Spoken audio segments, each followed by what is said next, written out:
Hello and welcome back. Let's talk about password protection. There are two ways to look at this. Number one, you'll need a strong password and a username that is not admin. Okay, so let me give you an example and we'll talk about other ways to protect your password. Okay, so most people, when they create their WordPress website and they create the username and their password, they use admin for the username. And that's a no-no because a lot of brute force bots will use admin as the username. You might be thinking, well, they don't necessarily know my password. Why does it make a difference? The difference is because once they know your username, they have one less thing to figure out. But if they don't know your username, they can't figure out your username, they can't figure out your password, then that's a problem. So we don't recommend admin.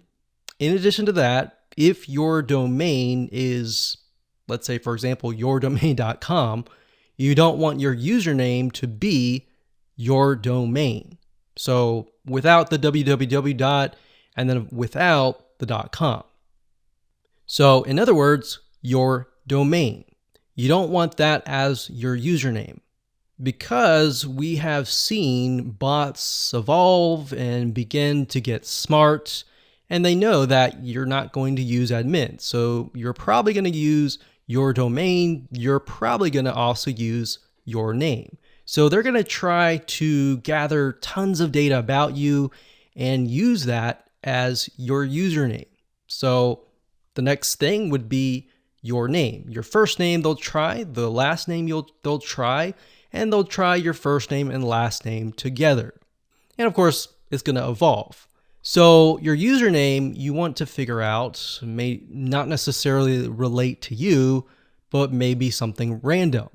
And then of course, your password, you're going to want it to be very, very strong. By that I mean you don't want it to be your birth date. You don't want it to be your dog's name. You don't want it to be something that is relatable to you. You want it to be something very complex. So let me give you an example of this.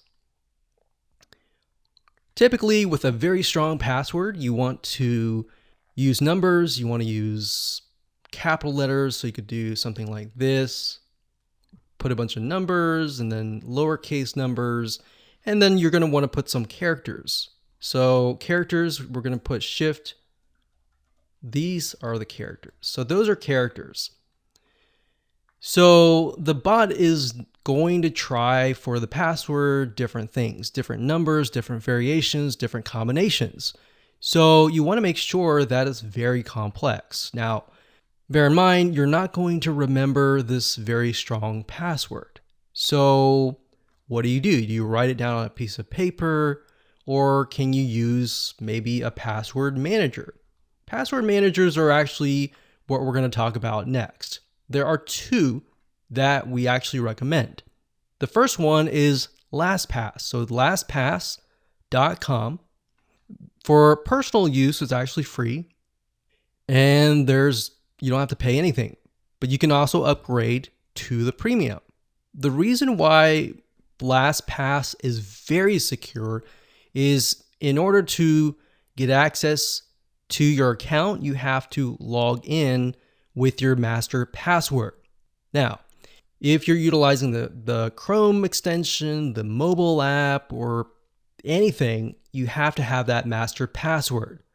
Now, what's interesting is you cannot retrieve that master password from the site. So if you ever were to forget what that master password is, then you may as well say goodbye to all of your logins. So what I recommend that you do, because this has actually happened before, is to put LastPass on your mobile phone, all of your computers, your laptop, your computers, everything. And that way you keep it backup. Because if you were to ever forget the master password on your computer, for example, you can still log into it via your smartphone or your other computer. So that's the big difference with Lastpass and other password managers. Now, Lastpass is very secure, especially when you buy the premium version. It's extremely secure. Now, what's nice about Lastpass is it will analyze your passwords and it'll actually tell you if your passwords are weak. And it will tell you a lot of things. So you can actually store a lot of private information such as bank cards, bank accounts, driver's license, passwords, passports, and more. So it's not just passwords alone. Now, when it comes to passwords, there's another service called Roboform. Roboform does cost money. However, based on our experience, Roboform has been very, very well. Just like Lastpass, you can install this on all of your computers, on all of your smartphones, and it's very, very easy to use. Now, you might be asking, well, what's the difference between Roboform and Lastpass? To be frank and honest, both of them are very, very similar, except, like I said, Lastpass focuses on other things, other private information. So I recommend just go ahead and pick one of these, Lastpass or Roboform. Either one is good because we've actually tested them out, and that's it.